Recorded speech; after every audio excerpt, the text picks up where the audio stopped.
October 2008. The global financial system is collapsing. Lehman Brothers has fallen. Stock markets are in free fall, and in the middle of this chaos, something impossible is happening in Germany. Porsche, the small sports car maker with annual sales of about 100,000 vehicles, has just announced they control over 74% of Volkswagen, one of the world's largest automakers selling millions of cars annually. A minnow has seemingly swallowed a whale. But here's what makes this moment so dramatic. Porsche and Volkswagen aren't just business rivals. They're family. The same family, the Porsche and Piëch clans, descendants of the man who created both companies, are locked in a battle that will nearly destroy everything their grandfather built. This isn't a story about corporate takeovers or financial engineering. This is a story about a family feud that became a billion-euro war, about cousins who turned into enemies, about pride, ambition, and miscalculation on an epic scale, and about how the greatest threat to both Porsche and Volkswagen came not from outside competitors, but from within their own bloodline. You see, most people don't realize that Porsche and Volkswagen are essentially the same company, or rather they were supposed to be.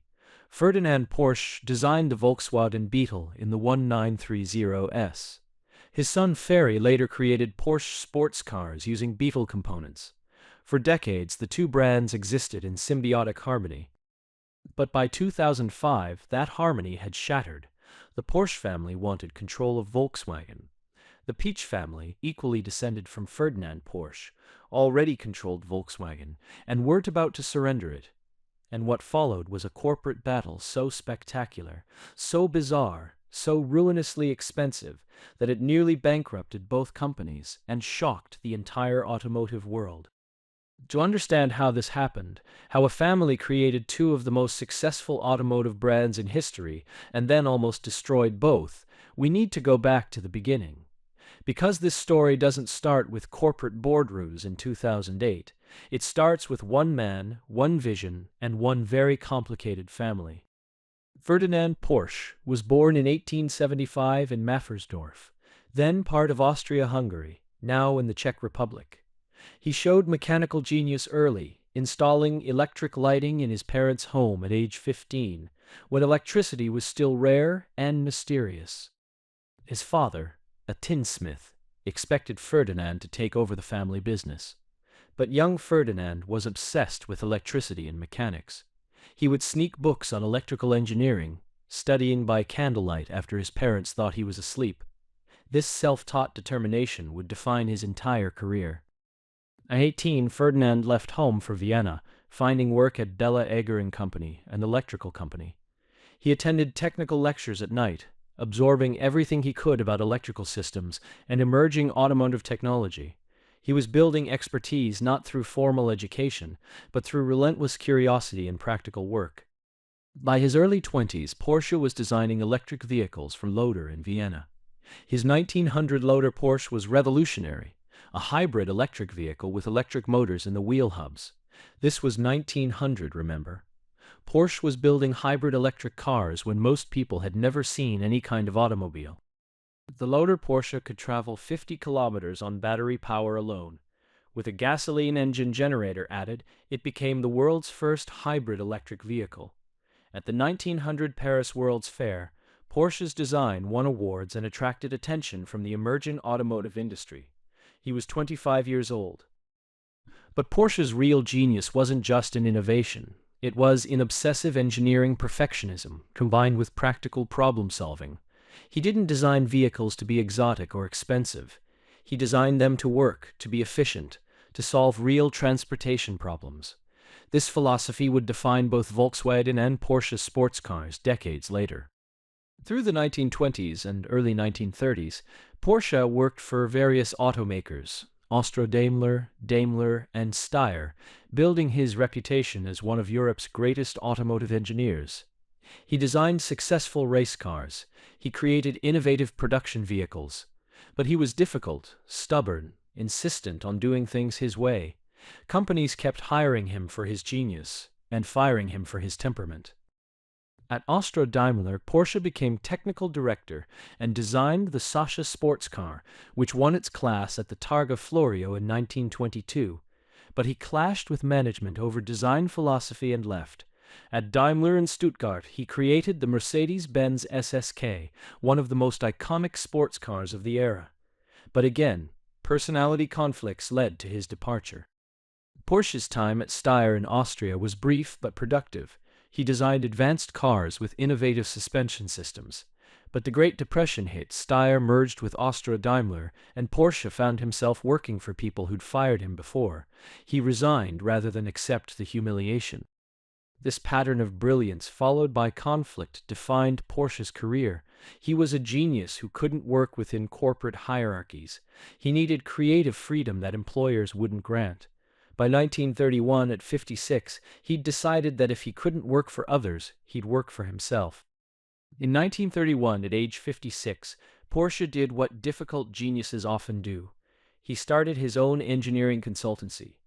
Dr. Ing HCF Porsche GmbH opened in Stuttgart, offering vehicle design and development services. This wasn't a car manufacturer, it was a consulting firm. Porsche would design vehicles for clients who would then build and sell them. The consultancy's early projects included designs for Auto Union's Grand Prix cars, which would dominate racing in the MID-1930S. These mid-engine racers were revolutionary, and they were pure Porsche, innovative, efficient, and obsessively engineered. But the project that would define Porsche's legacy came from a very different source: Adolf Hitler. In the early 1930s, Hitler became obsessed with the idea of motorizing Germany. He wanted a people's car, Volkswagen in German, that ordinary citizens could afford. Not a luxury vehicle for the wealthy, but a basic, reliable, cheap car for the masses.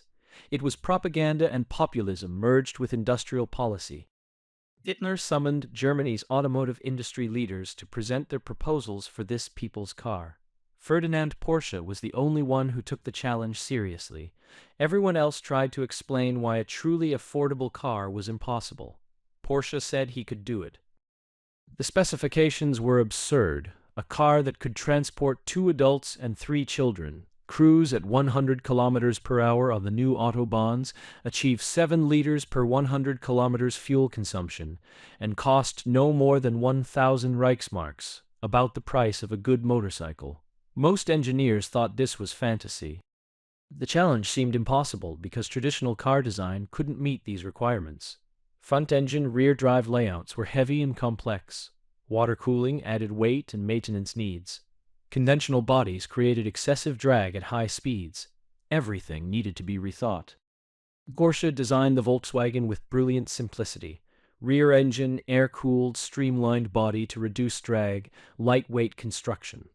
The flat-4 boxer engine was inspired by aircraft engines, simple, reliable, efficient. Everything was designed for easy maintenance and longevity. No unnecessary luxury, just transportation that worked. The rear engine placement was controversial but clever. By putting the engine over the driven wheels, you gained traction without needing a heavy driveshaft running the length of the car. The weight distribution aided traction in slippery conditions. Packaging was more efficient, creating more interior space in a smaller vehicle. Air cooling eliminated the radiator, water pump, hoses, and coolant, saving weight, complexity, and cost. It also meant the car couldn't freeze in winter or overheat in summer through coolant issues. The flat-4 configuration was naturally balanced, reducing vibration.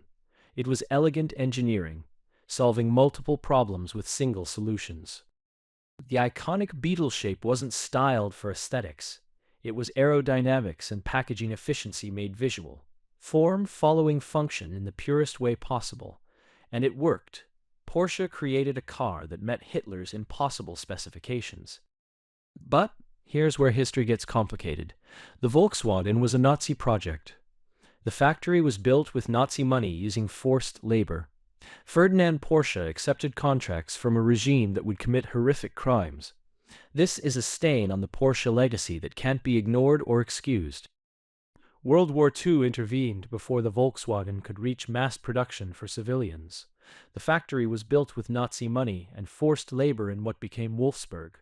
Testing prototypes were created, but the production factory became a military vehicle producer instead, churning out military versions called the Kugelwagen and the amphibious Schwimmwagen.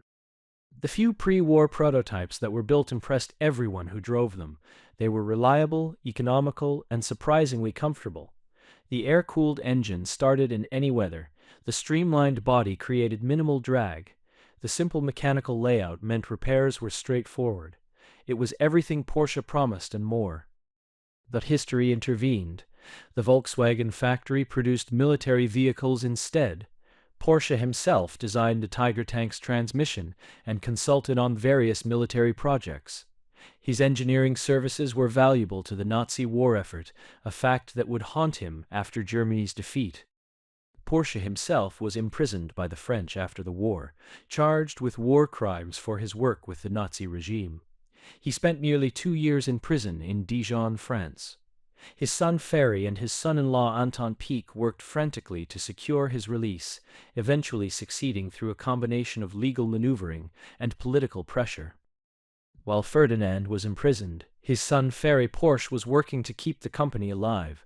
Ferry had grown up, surrounded by his father's engineering genius, learning not just technical skills, but also his father's obsessive approach to problem-solving. But Ferry had something his father sometimes lacked: diplomatic skills and business savvy. Ferry understood that Porsche engineering needed a product of their own. They couldn't just survive on consulting work.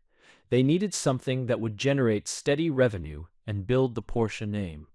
But they had no money, no factory, and no resources. What they did have was expertise and a vision. In 1948, Ferry Porsche made a decision that would change automotive history. He would create a sports car, not just any sports car, but one that embodied his father's engineering philosophy: lightweight, efficient, obsessively engineered for performance. And critically, it would be built using Volkswagen components. Ferry famously said, "I couldn't find the car of my dreams, so I decided to build it myself." This wasn't arrogance, it was pragmatism.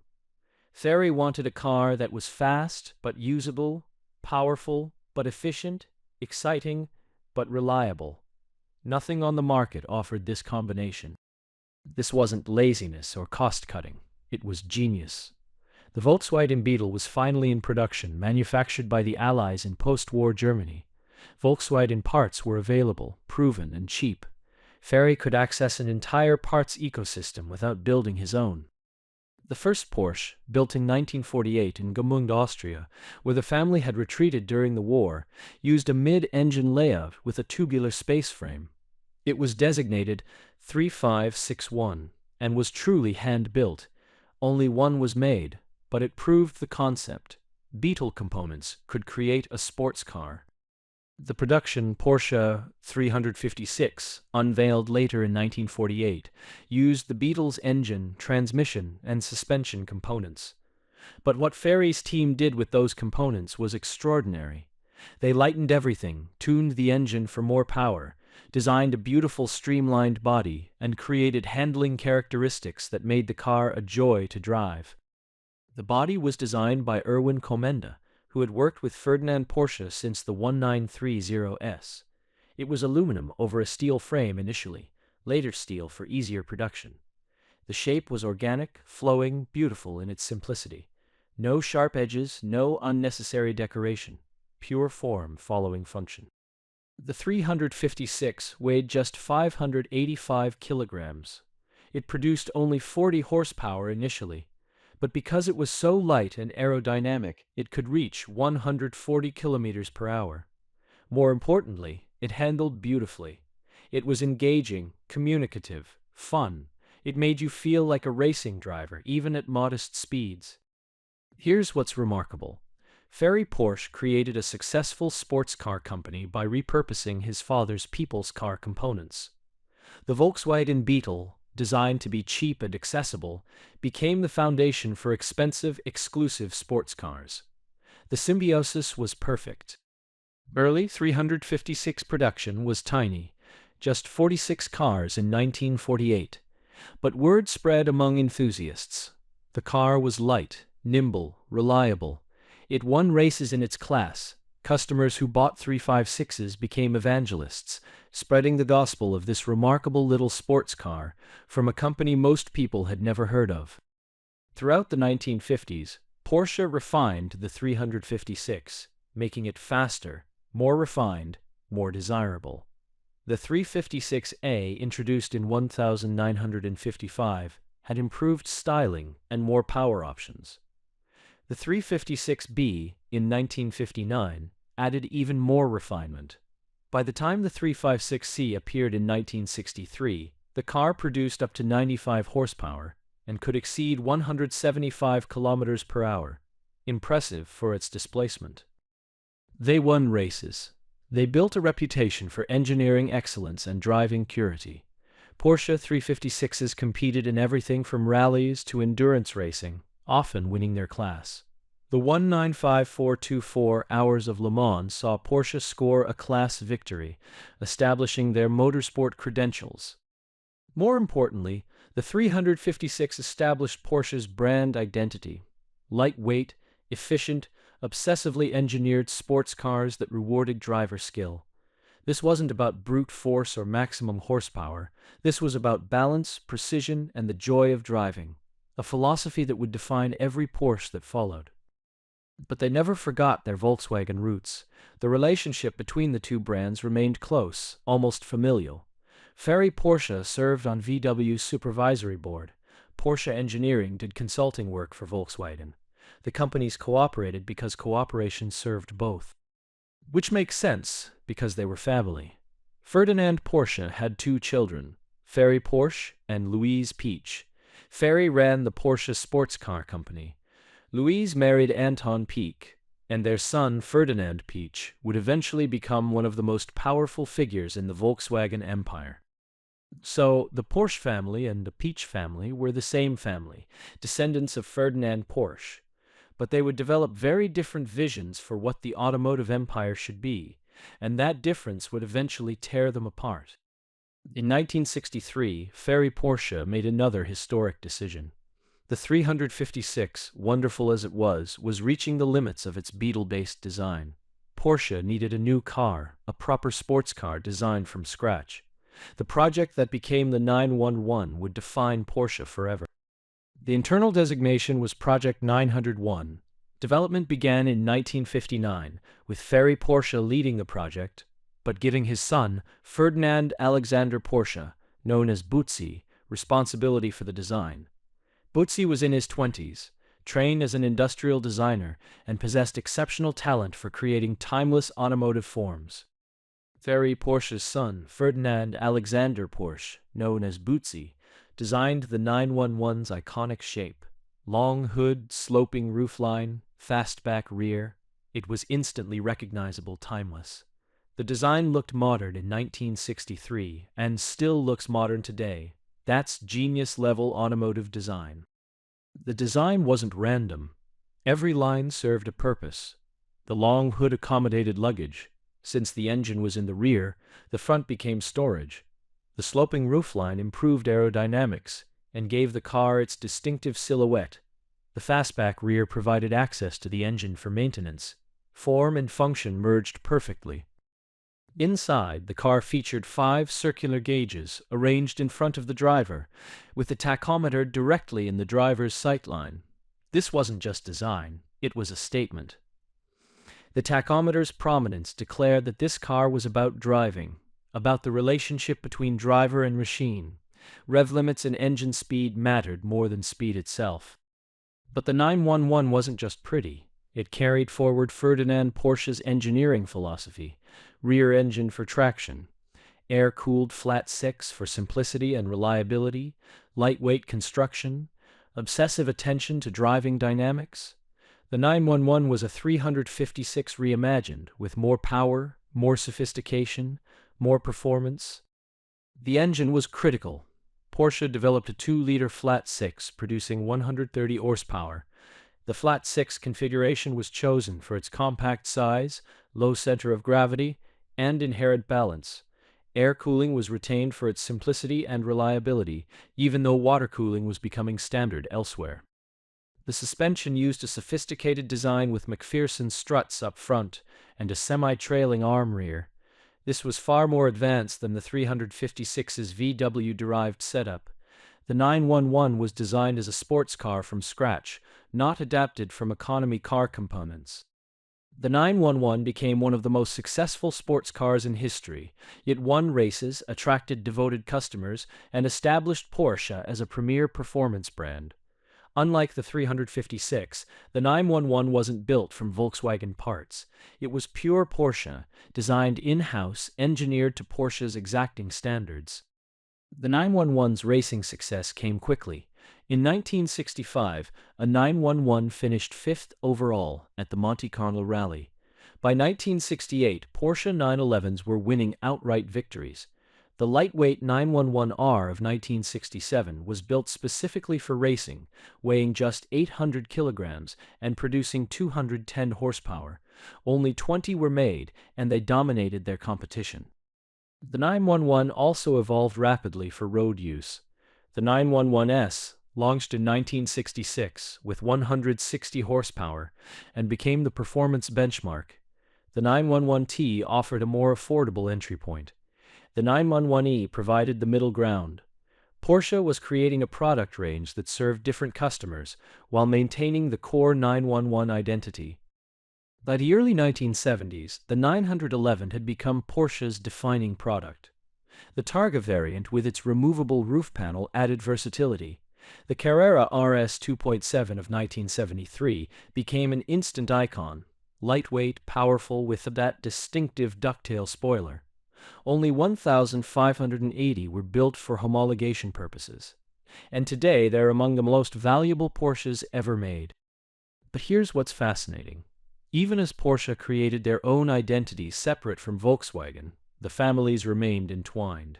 Ferdinand Porsche and his brother-in-law Anton Piëch both served on Volkswagen's supervisory board. The Porsche family owned significant stakes in Volkswagen. The relationship was symbiotic, cooperative, mutually beneficial. This cooperation continued through the 1960s, and 1970s. Porsche designed vehicles for Volkswagen as consulting work. The VW 914 was a Porsche VW collaboration. The families maintained cordial relationships. There was no rivalry, no conflict. They were, after all, family. But the next generation was growing up, and they had different ideas. Ferdinand Piëch, Louise's son, and Ferdinand Porsche's grandson, was developing into an engineering genius who matched his grandfather's brilliance, but possessed even more ruthless ambition. Piëch was born in 1937, growing up surrounded by automotive excellence. His mother Louise was Ferdinand Porsche's daughter.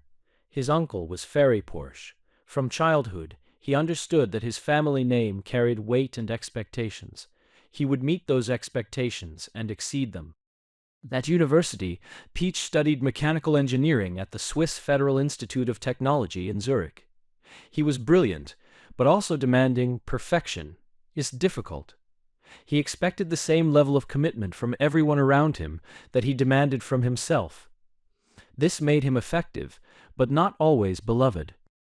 Piëch started his career at Porsche in 1963, working in the racing department. He was the technical director who developed the legendary Porsche 917, the Le Mans winning prototype that established Porsche as a motorsport powerhouse. The 917 was brilliant, but also reflected Piëch's personality, uncompromising, extreme, willing to push boundaries regardless of risk. The 917 was initially terrifying to drive. Its aerodynamics made it unstable at high speeds. Drivers complained it was dangerous, but Piëch refused to accept defeat. He pushed the engineers to solve the problems through testing, development, and relentless iteration.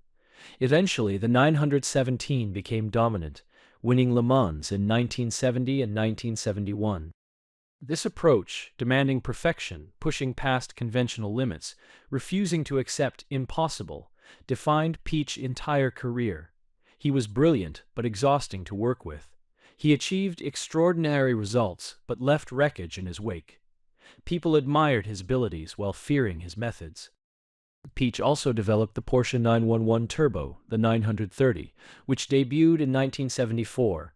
This was the first production 911 with a turbocharged engine producing 260 horsepower.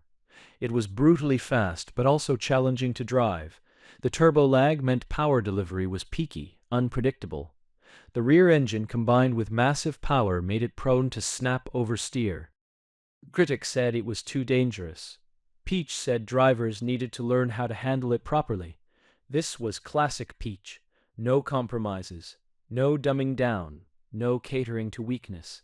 If you couldn't handle a 930 turbo, you didn't deserve to drive it. But there was a problem. Porsche had a family rule.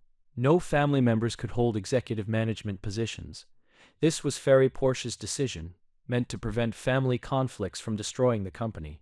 Family could serve on the supervisory board, but the actual management had to be non-family professionals.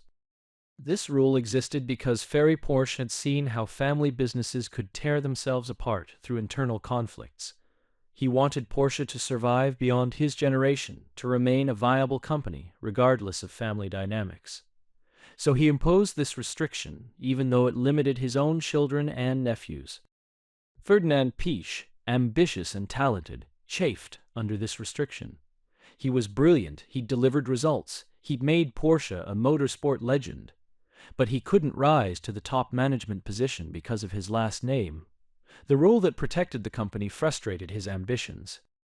In 1972, he left Porsche and joined Audi, where no such family rules existed. This was the first crack in family unity. Piëch's departure to a VW group company wasn't hostile. VW and Porsche still cooperated, but it revealed diverging ambitions. At Audi, Piëch flourished. He developed the legendary Quattro all-wheel drive system that transformed rally racing and luxury sedan engineering. He pushed Audi from a second-tier brand to a genuine Mercedes and BMW competitor. He was ruthless, demanding, brilliant, and successful. The Quattro system came from Piëch, observing military vehicle tests in Scandinavia. He saw how all-wheel drive provided superior traction in challenging conditions. Most engineers dismissed all-wheel drive as too heavy and complex for performance cars. Piëch saw opportunity where others saw obstacles. The Audi Quattro, introduced in 1980, dominated rally racing. It won championships, humiliated rear-wheel drive competitors, and forced the entire industry to reconsider all-wheel drive. Piëch had taken a niche technology and made it mainstream. This was his gift, seeing potential in unconventional solutions. Under Piëch's technical leadership, Audi developed a reputation for advanced engineering. They pioneered aluminum space frame construction with the A8. They developed direct fuel injection. They created matrix LED headlights. Piëch pushed technology for its own sake, believing that technical superiority would create commercial success. In 1993, Piëch became CEO of Volkswagen Group. This was significant. A Porsche family descendant now controlled VW, the company his grandfather had founded. Piëch transformed Volkswagen from a struggling, bloated company into one of the world's largest and most profitable automakers. When Piëch took over VW in 1993, the company was in crisis. They were losing billions of Deutsche Marks annually. Quality was poor. The product lineup was outdated. Competitors like Toyota and Honda were taking market share. Many analysts thought VW might not survive as an independent company. Piëch's turnaround was brutal. He fired executives who didn't meet his standards. He demanded quality improvements throughout the manufacturing process. He invested heavily in new product development. He implemented Toyota-style production methods. He cut costs ruthlessly while simultaneously improving quality. Piëch's VW Group was acquisitive. He bought Lamborghini in 1998, rescuing the Italian supercar maker from bankruptcy. He bought Bentley and Bugatti in 1998. He bought Seat and Skoda earlier. He was building an automotive empire spanning from budget cars to hypercars. He was building an automotive dynasty, and he did it with Ferdinand Porsche's obsessive engineering perfectionism, combined with corporate empire-building ambition. Meanwhile, Porsche continued making sports cars. The 911 evolved through multiple generations, always improving, always selling well. They added the Boxster, a more affordable mid-engine roadster. They added the Cayenne SUV in 2002, a controversial decision that proved incredibly profitable. Porsche was successful, respected, admired. But by the early 2000s, the relationship between Porsche and VW was changing. The families were no longer cooperating. They were competing. And Wendelin Wiedeking, Porsche's CEO, had ambitions that would bring this simmering tension to a crisis. Wendelin Wiedeking had joined Porsche in 1991 when the company was in desperate condition. Porsche had tried to build a luxury sedan, the 928, to replace the 911. They'd created the front-engine 924 and 944 models. These were good cars, but they diluted Porsche's focus. By the early 1990s, Porsche was losing money, selling fewer than 15,000 cars annually, facing bankruptcy. The problems were deep. Production was inefficient. Quality had slipped. The 911 was aging without adequate investment in its replacement. Costs were too high. Morale was terrible.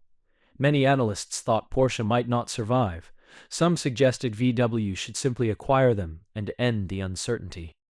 Wiedeking, trained in industrial engineering and experienced with lean manufacturing at Glyco, was brought in to save Porsche. He ruthlessly cut costs, streamlined production, and refocused the brand on what customers wanted, the 911 and genuine sports cars. Within a few years, he turned Porsche profitable again. His methods were dramatic.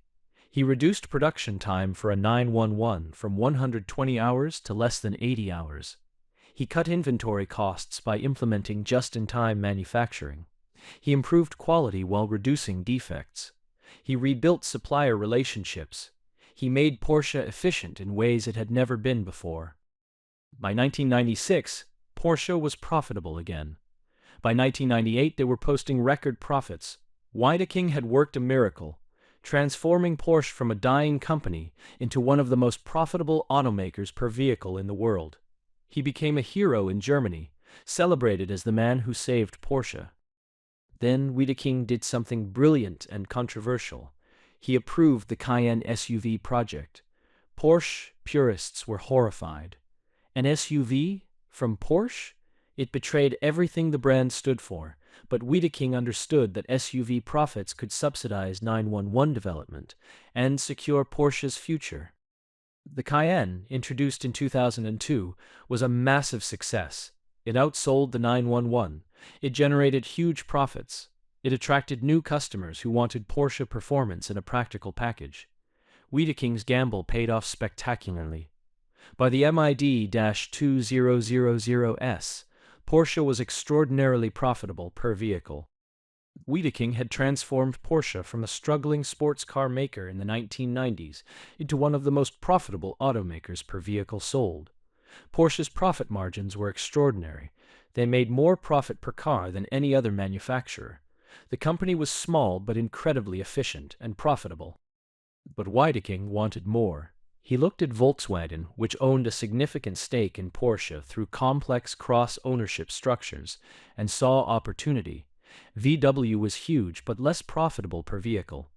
If Porsche could take control of VW, they could run it with Porsche's efficiency and create an automotive superpower. This ambition wasn't entirely irrational. VW's profit margins were lower than Porsche's. VW's bureaucracy was slow and inefficient compared to Porsche's lean operations. Wiedeking believed Porsche management could improve VW's performance significantly. The synergies seemed real. But there was a personal element too. Wiedeking had clashed with Ferdinand Piëch over the years. The two strong personalities didn't get along. Wiedeking resented Piëch's influence over VW's supervisory board. Taking control of VW would mean defeating Piëch, proving that Wiedeking's management approach was superior. This is where things get complicated. The ownership structure between Porsche and VW was Byzantine. Porsche AG was the sports car company. Porsche SE was the holding company controlled by the Porsche and Piëch families. VW owned a stake in Porsche AG. Porsche SE owned a stake in VW. The families owned stakes in everything. This complex structure existed for historical reasons, tax optimization and family dynamics. But it created opportunities for financial engineering. Porsche SE could buy VW shares while maintaining the fiction of cooperation. The families could benefit from both companies' success, regardless of which one controlled the other. In 2005, Wiedeking started quietly buying VW shares through Porsche SE. Initially, Porsche claimed they wanted a 20% stake to secure their independence.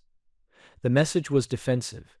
We're buying VW shares to prevent someone else from taking over VW and then controlling us through VW's stake in Porsche. The market believed this explanation initially. A 20% stake made sense for defensive purposes. It gave Porsche blocking power to prevent hostile actions. But Wiedeking kept buying. By 2007, Porsche owned over 30% of VW, then over 40%. The market started realizing what was happening. Porsche was trying to take over Volkswagen. Each new disclosure sent shockwaves through the automotive industry. How could tidy Porsche, with annual production of 100,000 vehicles, take over VW, which produced over 6 million vehicles annually? The financial audacity was staggering. Porsche was borrowing billions to buy VW shares. This sent VW shares skyrocketing. Here's why. VW's total shares were split between common shares and preferred shares. Porsche was buying common shares which had voting rights, but there weren't that many available. The German state of Lower Saxony owned 20% and had special voting rights. Many shares were locked up in index funds and other holdings. Hedge funds saw an opportunity. They started short-selling VW shares, betting the price would fall once Porsche's takeover attempt failed or was completed. Shorting means borrowing shares, selling them immediately, planning to buy them back cheaper later and pocket the difference. But this only works if the price falls. The short selling was enormous. By October 2008, around 13% of VW's float was sold short. That's an extraordinary amount, one of the highest short positions in any major stock globally. Hedge funds were convinced VW shares were overvalued and would crash. Their logic seemed sound. Porsche's takeover attempt was financially unstable. The global economy was collapsing. Credit markets were frozen. VW shares, driven up by Porsche's buying, seemed artificially inflated. When reality reasserted itself, the stock would plummet. Or so the hedge funds thought. What the hedge funds didn't know was that Porsche had been secretly acquiring not just shares, but also cash-settled options, derivatives, that gave them economic exposure to VW shares without actually owning them.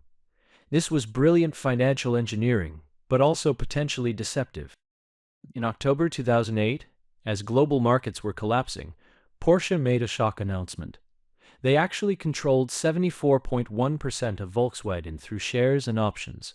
This meant only about 6% of VW shares were freely available for trading, since Lower Saxony held 20% and wouldn't sell. The hedge funds panicked. They had shorted 13% of VW shares, thinking they could buy them back easily. But now there were barely any shares available to buy. They had to purchase shares at any price to close their positions. This created what's called a short squeeze, forced buying driving prices higher and higher. The mechanics of a short squeeze are brutal. When you short a stock, you borrow shares from someone else and sell them. Eventually, you must return those shares. If the stock price rises instead of falls, you're forced to buy higher prices to close your position. Your losses can theoretically be infinite. Now imagine 13% of a company's shares need to be bought back, but only 6% are available for sale. Supply and demand goes insane. Sellers can demand any price. Buyers have no choice but to pay. The price explodes upward in a feedback loop. VW shares exploded from around €200 to over €1,000 in 2 days. On October 28, 2008, VW briefly reached €1,005 per share. Volkswagen briefly became the world's most valuable company by market capitalization, worth more than ExxonMobil at its peak. This was completely divorced from reality. VW wasn't suddenly worth $1 trillion. It was a technical squeeze, a market dysfunction. Traders watched in horror as VW shares moved in ways that defied fundamental analysis. At one point, VW was worth more than the entire German DAX index minus VW itself.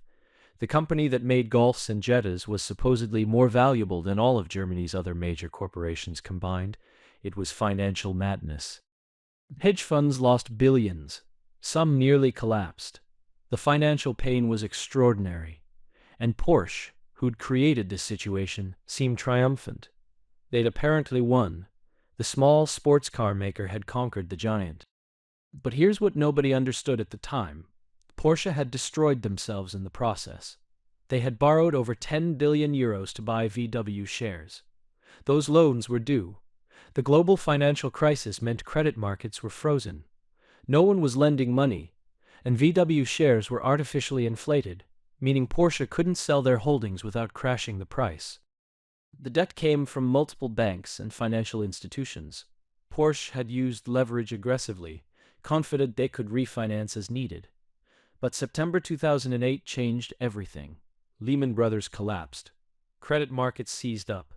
Banks stopped lending. Refinancing became impossible. Porsche SE's debt maturities were approaching. They owed billions of euros within months. They held VW shares worth more on paper, but couldn't sell without destroying the value. They were trapped, asset-rich, but cash-poor, unable to meet their obligations. Porsche AG, the sports car company, was fine, profitable, successful, making great cars. The Cayenne and 911 were selling well. The Panamera sedan was about to launch. Porsche's core business was healthy, but Porsche SE, the holding company that had orchestrated the takeover, was drowning in debt it couldn't refinance. The Porsche family's entire fortune was at risk. Wolfgang Porsche, Ferry Porsche's son and chairman of Porsche SE's supervisory board, watched his family's legacy crumble. The attempt to secure Porsche's independence had instead threatened its existence. The gamble to control VW had backfired catastrophically. Meanwhile, inside Volkswagen, Ferdinand Piëch was watching all of this with what must have been a mix of anger and calculation. His cousin's company was trying to take over his company. The family was at war, and Porsche had just made a catastrophic mistake. Piëch had known Wiedeking's plan was flawed. The financial engineering was too aggressive. The leverage was too high. The timing, attempting a takeover during a global financial crisis, was terrible. But Piëch had waited, let Wiedeking overextend, and now Porsche was vulnerable. The German government had to intervene. The state of Lower Saxony, which part-owned VW and had major economic interests in both companies, facilitated negotiations. Porsche needed a bailout. VW had cash and credit access that Porsche lacked. The solution was obvious, but humiliating. VW would acquire Porsche, not the other way around. The negotiations were difficult. The Porsche family had to accept that their independence was over. Wiedeking had to accept responsibility for the disaster. VW had to agree to terms that wouldn't completely humiliate their cousins. Everyone had to swallow pride. In 2009, Porsche and VW agreed to merge, but this wasn't a merger of equals. This was VW rescuing Porsche from bankruptcy and absorbing them. Wiedeking, who'd engineered the takeover attempt, was fired along with CFO Holger Harter. Porsche SE's debt was restructured with VW's help. The sports car maker was saved, but the family's pride was shattered. Wiedeking's departure was ignominious. He'd saved Porsche in the 1990s, made it profitable, approved the Cayenne that secured its future. But his hubris in attempting to take over VW destroyed his legacy. He left with a large severance package, but his reputation was permanently damaged. The actual merger took years to complete, finally finishing in 2012. Legal complications, regulatory approvals, and debt restructuring took time. Qatar Investment Authority had to be brought in to help finance the deal. The German state negotiated protections for VW workers. Nothing was simple. But the outcome was clear. Volkswagen now owned Porsche. The whale had swallowed the minnow after all.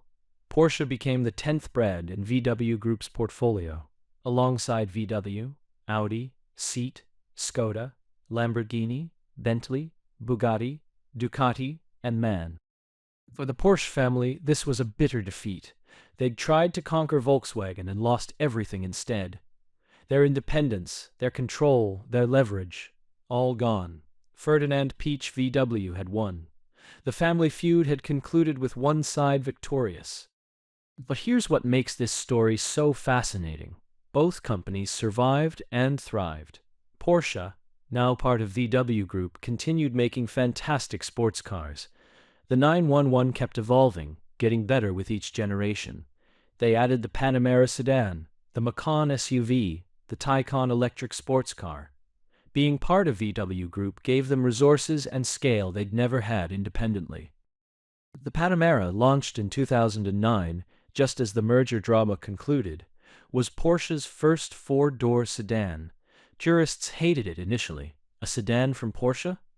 But it sold incredibly well, bringing new customers to the brand. The Panamera proved Porsche could succeed beyond the 911 while maintaining their engineering excellence. The Panamera's development actually began before the financial crisis, but its launch timing was fortuitous. It provided a practical Porsche for customers who needed four doors and real back seats, but refused to compromise on performance. The turbo version produced 500 horsepower and could reach 100 kilometers per hour in 3.9 seconds, supercar performance in a sedan. More importantly, the Panamera attracted customers who might never have considered Porsche. Business executives who needed a car that could carry clients. Families who wanted a practical daily driver that was still exciting. The Panamera expanded Porsche's market without diluting their brand. The Macan, introduced in 2014, became Porsche's best-selling model. This compact SUV outsells the 911 and demonstrates how integration with VW helped. The Macan shares its platform with the Audi 5 Quetzals, dramatically reducing development costs. Porsche gets a profitable SUV. VW Group maximizes platform investment. Everyone wins. The Macan's success was extraordinary. In 2019, Porsche sold over 99,000 Macans globally, more than any other Porsche model. The base Macan starts around $55,000, making it the most accessible Porsche. Yet even base models deliver genuine Porsche driving dynamics, with sharp steering, controlled body motions, and engaging performance. The Cayenne continued to sell strongly, too. By its third generation, launched in 2017, the Cayenne had become one of the best-driving SUVs available at any price. The range topped out with models like the Cayenne Turbo SE Hybrid, producing 671 horsepower. This wasn't just an SUV, it was a performance machine that happened to have SUV practicality. The Taycan electric sports car, revealed in 2019, shows the benefits of VW Group resources even more clearly. Developing electric vehicle technology independently would have cost Porsche billions. As part of VW Group, they could leverage shared battery technology, electric motors, and charging infrastructure developed across multiple brands. The Taycan is properly fast. The Turbo S version produces 761 horsepower and accelerates from 0-100 km per hour in 2.8 seconds. But more importantly, it drives like a Porsche. The steering, the handling balance, the brake feel, everything maintains Porsche character despite electric propulsion.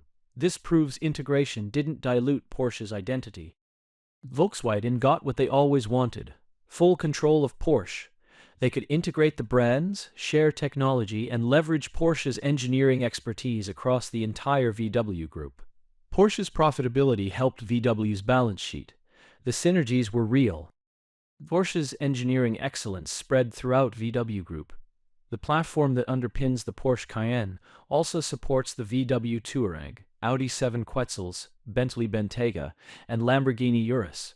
One engineering effort creating 5 premium vehicles. This is the scale efficiency that makes modern automotive production viable. The benefits go beyond just platform sharing. Porsche's quality control processes influenced VW Group manufacturing standards. Their lightweight construction techniques spread to other brands. Their turbocharging expertise helped develop engines across the portfolio. The knowledge transfer worked in both directions. VW Group also gave Porsche access to markets and distribution networks they couldn't afford independently. China, Porsche's largest market, benefits from VW Group's decades of investment there.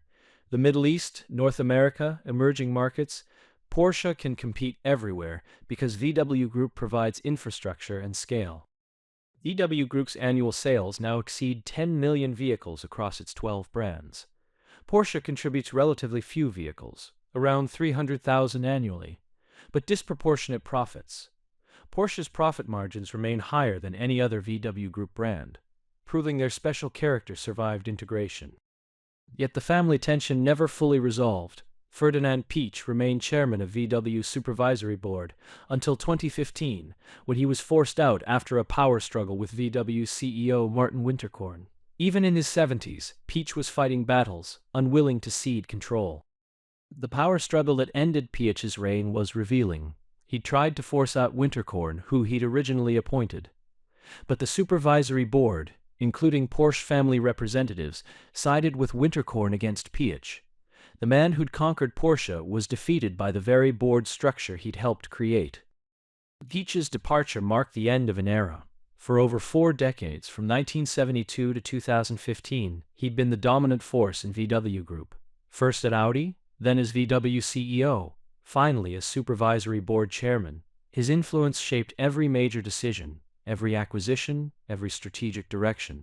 Losing that influence must have been devastating. The Porsche and Piëch families still own the controlling stake in Porsche SE, which owns the majority of VW Group. So they won financially. They control one of the world's largest automakers, a company worth over 100 billion euros. Their wealth remained intact, even increased.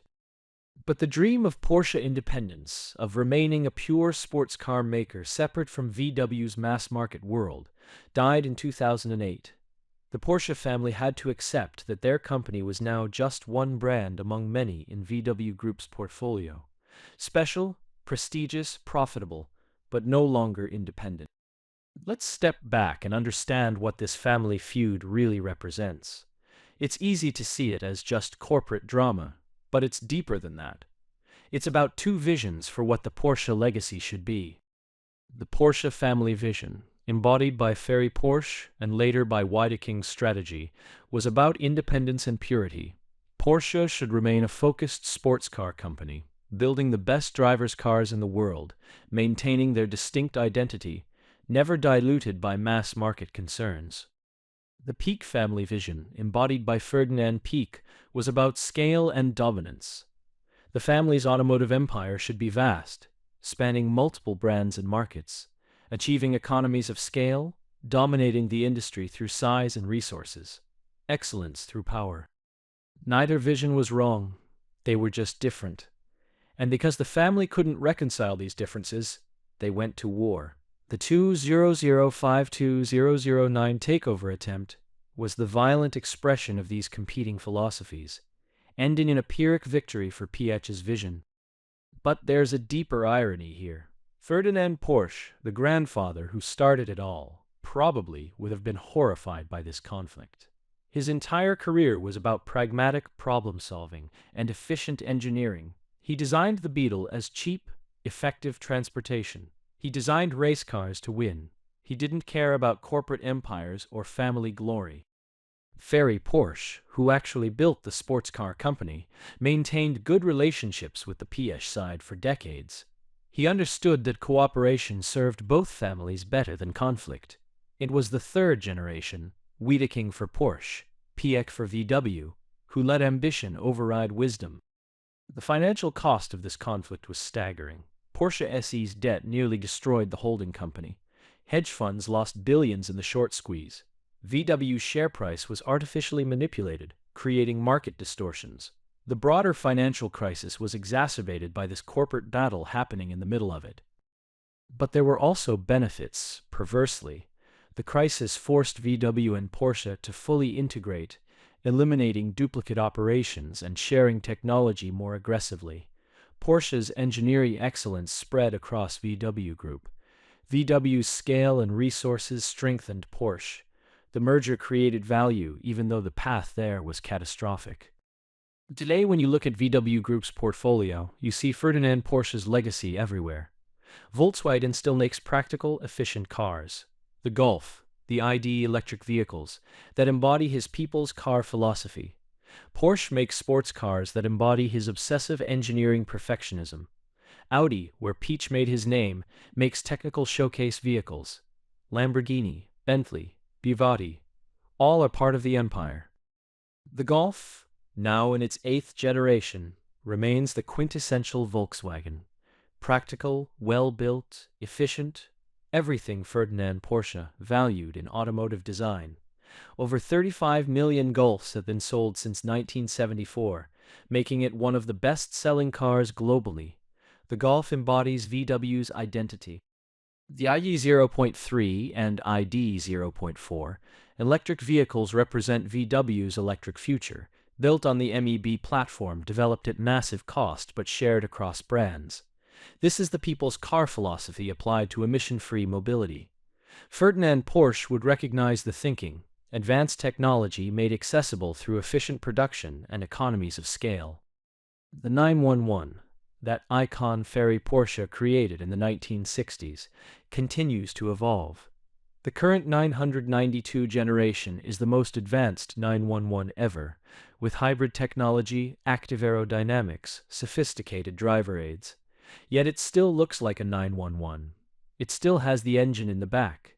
It still embodies the same driving philosophy, Ferrari, established 60 years ago. The 992 generation 911 offers 21 different variants, from the base Carrera making 385 horsepower to the Turbo S, making 650 horsepower, from rear drive to all-wheel drive, from manual transmission to 8-speed PDK. This variety serves every customer while maintaining the core 911 identity. That's the benefit of VW Group resources supporting Porsche engineering. Porsche's racing heritage continues too. They won Le Mans outright in 2015, 2016, and 2017 with the 919 hybrid prototype. They compete in Formula E with the Taycan-derived powertrain. They dominate GT racing with various 911 versions. The competition spirit Ferdinand Piëch instilled at Porsche in the 1960s lives on. The Volkswagen Beetle, which started this whole story, was discontinued in 2019 after decades of production. But its legacy lives on in every VW, the commitment to accessible, efficient transportation that Ferdinand Porsche designed into the original Beetle. The family itself has largely stepped back from direct management. The Porsche and Piëch families still control VW Group through Porsche SE, but professional managers run the actual companies. Perhaps they learned that family management combined with family feuds creates too much drama and risk. There's a lesson here about family businesses, about how blood ties can be both strength and weakness. The Porsche-Piëch relationship gave us two incredible automotive brands, but that same family connection nearly destroyed both when personal ambitions overrode business logic. Think about the alternative timeline. What if Porsche had never attempted the VW takeover? They'd probably still be independent, still making sports cars, still profitable. But would they have developed the Macan and Cayenne SUVs that now account for the majority of their sales? Would they have the resources to develop the Taycan electric sports car? An independent Porsche in 2024 would face enormous challenges. Developing electric vehicle technology requires billions in investment. Meeting increasingly stringent emissions regulations demands scale. Autonomous driving systems need massive software development resources. Could a company producing 300,000 vehicles annually afford all this? Look at other independent sports car makers for comparison. Ferrari remains independent but has partnered with various companies for hybrid technology and electronics. McLaren has struggled financially despite making excellent cars. Aston Martin required multiple bailouts in partnership with Mercedes for engines and technology. Independence is expensive. The counter-argument is that independence allows focus. Porsche could remain purely a sports car company, avoiding SUVs and sedans that supposedly dilute the brand. But the financial reality is that the Cayenne and Macan fund 911 development. The Taycan's electric technology came from VW Group investment. Independence might mean fewer resources, not more focus. Independence has costs. Being part of VW Group gives Porsche access to battery technology, electric powertrains, shared platform development, and global scale that would be impossible as an independent company. The takeover failure resulted in integration that actually strengthened Porsche's competitive position. For Volkswagen, owning Porsche completely solved the awkward ownership structure that existed before. No more cross-holdings, no more family infighting, no more vulnerability to hostile actions. VW became a more stable, better organized company because the crisis forced clarity. But the human cost was real. Wendelin Wiedeking, who'd saved Porsche in the 1990s and made it incredibly profitable, saw his reputation destroyed. He'd gambled everything on the takeover and lost. His brilliance in operational management couldn't save him from his strategic catastrophe. Ferdinand Piëch won the family battle, but eventually lost his position anyway. His autocratic style, which had served VW well for years, eventually became a liability. The man who conquered Porsche was himself conquered by corporate politics. Victory was temporary. The hedge funds who bet against VW in 2008 learned a brutal lesson about market dynamics and liquidity risk. Some of the world's smartest financial lines made a rational bet that VW shares were overvalued and lost billions when market mechanics overwhelmed fundamental analysis. The VW short squeeze became a case study in financial disaster. For automotive enthusiasts, the story raises interesting questions about brand identity and corporate ownership. Does Porsche lose something by being part of VW Group, or does the access to resources make them better? The purists say Porsche should be independent. The pragmatists say integration makes business sense. The purist argument has emotional power. Porsche should answer to no one. Every decision should serve the 911 and driving purity. No compromises for corporate synergies or brand portfolio strategies. This independence supposedly preserves Porsche's soul, their special character that differentiated them from mass-market manufacturers. But the pragmatist argument is compelling too. The Taycan wouldn't exist without VW Group's electric architecture. The Macan's profitability comes partly from platform sharing with Audi. Porsche's dealers benefit from being part of a larger network. Integration provides competitive advantages that independence couldn't match. The evidence suggests integration worked. Porsche's sales have grown dramatically since joining VW Group. In 2008, before the merger, Porsche sold about 100,000 vehicles annually. In 2023, they sold over 320,000 vehicles. That's massive growth enabled by SUV models developed with VW Group resources. The Cayenne and Macan SUVs, controversial when introduced, are now essential to Porsche's success. The Cayenne was derided as selling out when announced in 2002. Today it's recognized as the decision that saved Porsche financially and enabled continued 911 development. Sometimes purity is a luxury that success provides. The Taycan electric sports car, developed using VW's J1 platform, co-developed with Audi, is a critical product for Porsche's future. It proves electric vehicles can be proper Porsches, fast, engaging, driver-focused. Being part of VW Group enabled this transition to electrification that independent companies struggle to afford. Yet there's something lost too. The romance of Porsche as an independent sports car maker, answering to no one, building cars purely for driving pleasure. That independence is gone.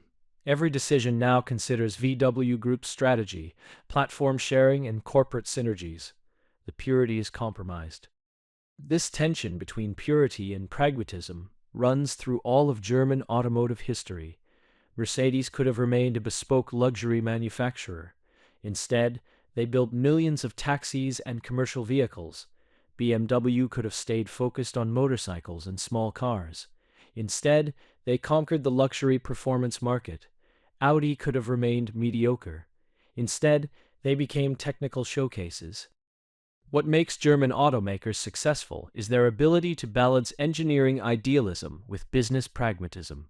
Ferdinand Porsche embodied this balance. His designs were both technically sophisticated and commercially viable. The Beetle was engineering excellence in service of practical transportation.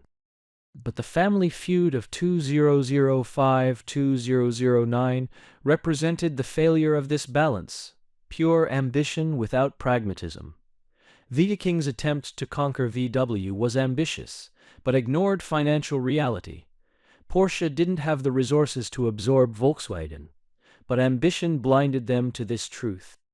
Similarly, Piëch's empire building sometimes prioritized size over efficiency.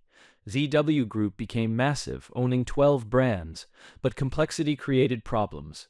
The Dieselgate scandal, which erupted in 2015, partly resulted from a culture that prioritized growth and technical cleverness over ethical engineering.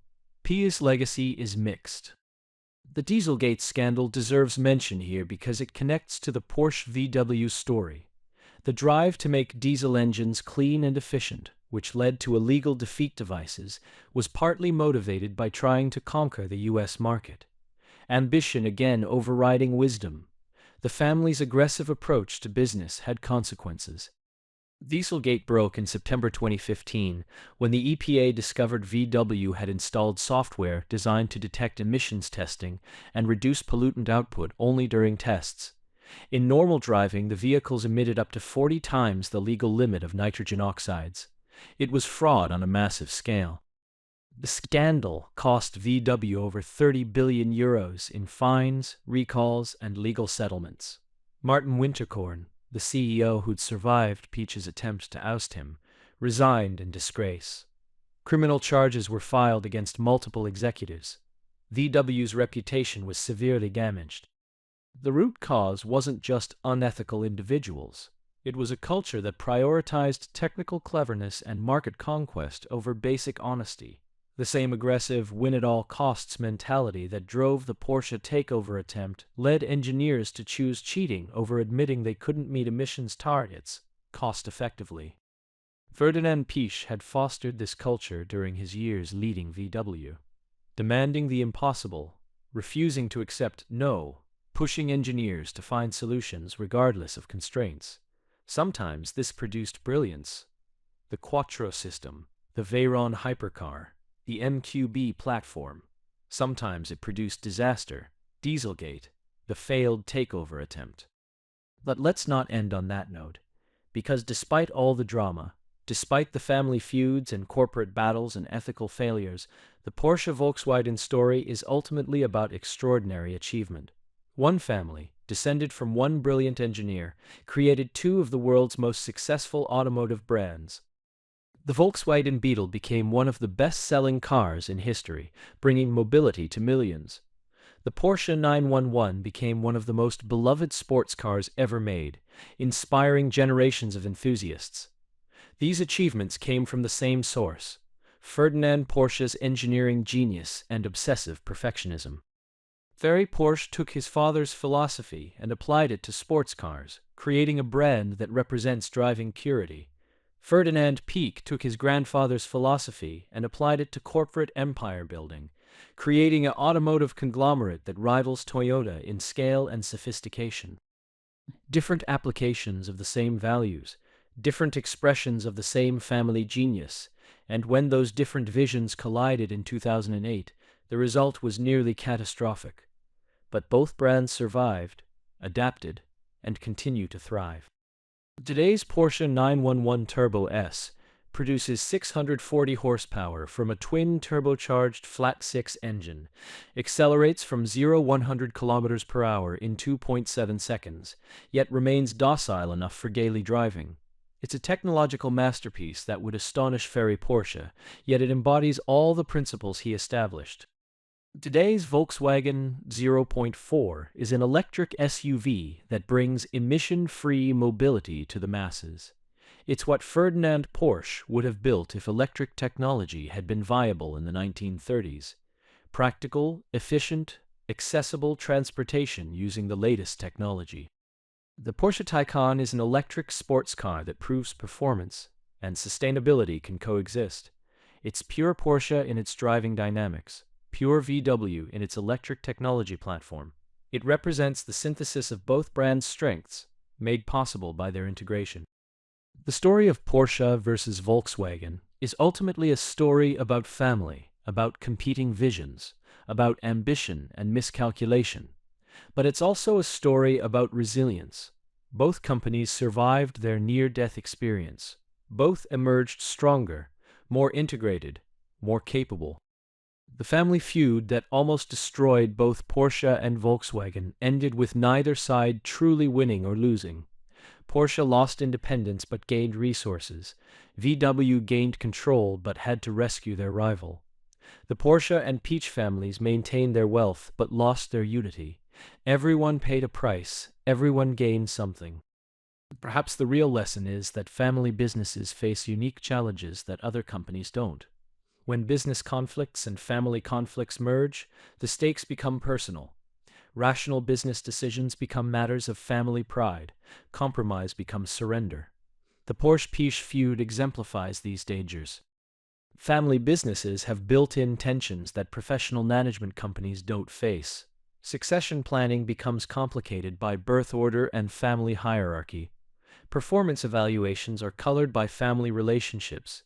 Strategic disagreements can't be resolved by one side simply leaving for another company. The Porsche family rule, no family members in executive management, was Ferry Porsche's attempt to manage these tensions. By separating family ownership from professional management, he hoped to prevent the conflicts that destroy family companies. But this rule itself created problems when talented family members like Ferdinand Piëch felt constrained. Piëch's departure to Audi in 1972 might have prevented a family war at Porsche itself, but it set up the larger conflict that erupted in 2005-2009.